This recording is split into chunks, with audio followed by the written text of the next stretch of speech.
Olá, meus amigos, tudo bem com vocês? Forte abraço! Desde já aquele like para fortalecer cada vez mais o nosso canal. Wendel, meus amigos, todo mundo jogando duro no like aí, arrebenta, papai, arrebenta e joga duro. Como eu gosto de falar, tá aqui na tela a nossa pauta, o trio de defesa do Bahia. Se falava muito na questão defensiva e com razão. Esquadrão de Aço estava tomando gols, né? Tomamos 2 gols contra o Bragantino e 2 contra o Botafogo. A bola aérea também amedrontava. No entanto, a equipe se preparou melhor e foi se encaixando, né? O Bahia vem se encaixando, tem talentos individuais, faltava o encaixe. E no jogo contra a equipe do Vasco da Gama, um jogo muito difícil, não é fácil. Não é todo mundo que vai chegar lá em São Januário lotado e vencer o Vasco da Gama. O Bahia foi lá e venceu. Mostrou, sim, além da qualidade individual dos seus atletas, também está se formando um time, é o que nós queremos. Qualidade individual e um time bem formado, bem compactado, bem entrosado. Se preocupou muito durante a semana com relação à defesa. E aí, os 3 defensores do Bahia contra a equipe do Vasco da Gama mostraram, sim, muita competência. Os 3, inclusive, conseguiram bloquear os cruzamentos do Vasco da Gama, que no segundo tempo insistiu demais nesse tipo de jogada, buscando o Pedro Raul. 28 cruzamentos foram realizados da equipe do Vasco da Gama e o Esquadrão de Aço conseguiu rebater com muita qualidade. O David Duarte foi o principal jogador dos 3 que estão aí, sobretudo no segundo tempo. Segundo tempo, eu cheguei na narração, falei, esperei o jogo terminar, né? Elogiar zagueiro é um perigo, né? Zagueiro e goleiro, né? Eles fazem parte da última linha. Então, qualquer situação ali poderia acontecer um gol. Mas o David Duarte, assim que terminou, deu os créditos totais ao zagueiro do Bahia. Terceiro jogo do David Duarte e este é o melhor que ele fez no Bahia. Os outros 2 ele foi bem tranquilo, regular, não comprometeu. Mas neste ele foi destaque. Tá de parabéns o David Duarte pela partida. Canu, no primeiro tempo ali, logo no início, 20 minutos iniciais, um pouco ali nervoso, mas depois se estabeleceu e o Canu também foi muito xerifão como ele é, né? Soberano, jogou duro e arrebentou como eu gosto de falar. O Rezende vem fazendo uma belíssima temporada, começou como volante, agora está jogando na linha de defensores, mas, meu amigo, o polivalente Rezende, ele pode jogar inclusive como volante, caso o Renato Paiva queira colocar o Vitor Hugo, que está aí no banco de reservas e que tem muita qualidade também. Então a gente pode imaginar assim um Canu, um David Duarte e um Vitor Hugo, uma zaga bem experiente, o Rezende um pouquinho mais na frente. Renato Paiva tem o treinamento, então nós vamos entender e dar tranquilidade ao Renato para ele poder trabalhar. Nós não estamos observando o treinamento e o treinador tem total capacidade para sim fazer a sua escolha. Ontem o Renato Paiva só achei que demorou um pouquinho para fazer a troca, mas talvez seja uma ansiedade minha de torcedor. Mas o Ademir de fato estava muito cansado, era para ser trocado um pouquinho antes. No entanto, o trabalho do Renato Paiva foi muito bem feito durante essa semana, sobretudo na questão defensiva para este jogo. A gente não pode prever o futuro, mas o que se vê é que a zaga do Bahia melhorou e melhorou em uma situação muito legal pra gente observar, né? Não foi bolas rasteiras, foram bolas aéreas, que era o principal problema do Bahia. E o Vasco da Gama testou o esquadrão. Um exemplo é o Bragantino, que não tem esta característica. Nós jogamos contra o Bragantino não alçava a bola aérea, né?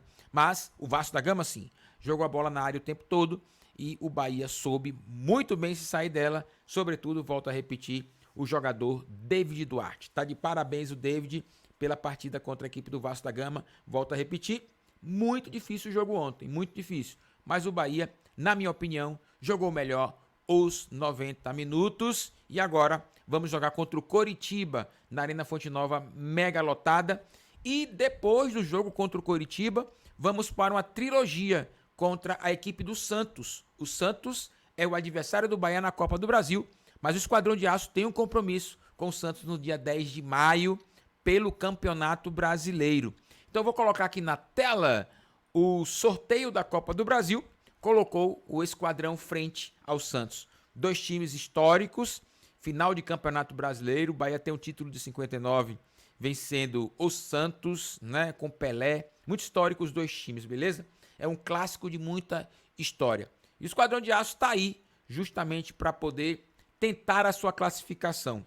O calendário do futebol brasileiro reservou esses 3 encontros para Bahia e Santos durante este mês de maio, que é um mês belíssimo, o mês das noivas, e que abre o caminho para o São João, que é uma festa maravilhosa aqui no nosso Nordeste, né?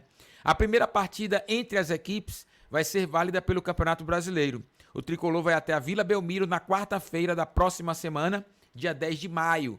O jogo tem início marcado para as 19 horas e abre a 5ª rodada da competição do Campeonato Brasileiro. Na Copa do Brasil, o jogo de ida também vai ser disputado com o mando de campo do Peixe. O Alvinegro recebe o tricolor baiano entre os dias 16 e 18 de maio. 2 semanas depois, na semana de 31 de maio, será a vez do Bahia ter o apoio do torcedor contra o Santos. Então, o jogo de ida é na Vila Belmiro e o jogo de volta, que é o último jogo, o jogo que decide, será na Arena Fonte Nova. Com certeza estará mega lotada para receber esse grande clássico do futebol nacional, Bahia e Santos, Santos e Bahia.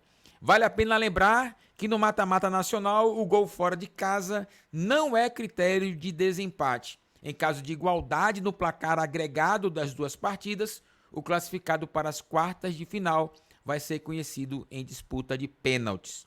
Meu amigo de fé, meu irmão camarada, caso o Bahia passe pelo Santos, receberá 4.300.000 para justamente colocar nos seus cofres do Esquadrão de Aço, beleza? O dinheiro é referente à premiação por disputar a quarta de final da Copa do Brasil. Meu amigão, tá aqui na tela.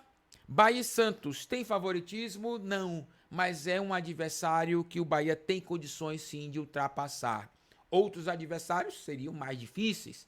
O Santos não atravessa um bom momento e o Esquadrão está em fase de crescimento, em fase de evolução. Mas isso não impede que o Santos também evolua, tem potencial para isso. Então é bom sempre colocar as barbas de molho. É um adversário ideal, porque ele não é um adversário simples, não tem a facilidade e não há facilidade entre os 16, né? Imaginar que o América Mineiro seria fácil, não existe isso. O Sport, por estar na Série B, não existe isso. Nós tomamos uma goleada, inclusive, da equipe do Sport.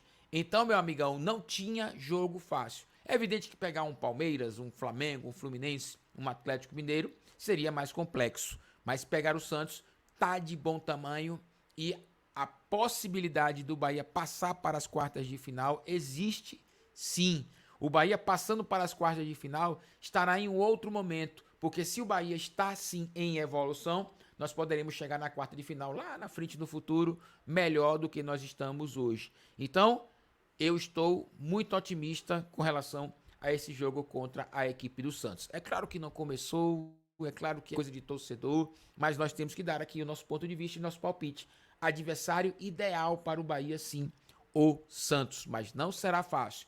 Tradição tem demais neste clássico histórico entre Bahia e Santos, que agora vale vaga nas quartas de final da Copa do Brasil. Forte abraço a todos vocês, muito obrigado, jogador, e arrebenta no like, compartilha o nosso link, se inscreva no canal, dando aquela força para o canal Wendel, meus amigos. Forte abraço!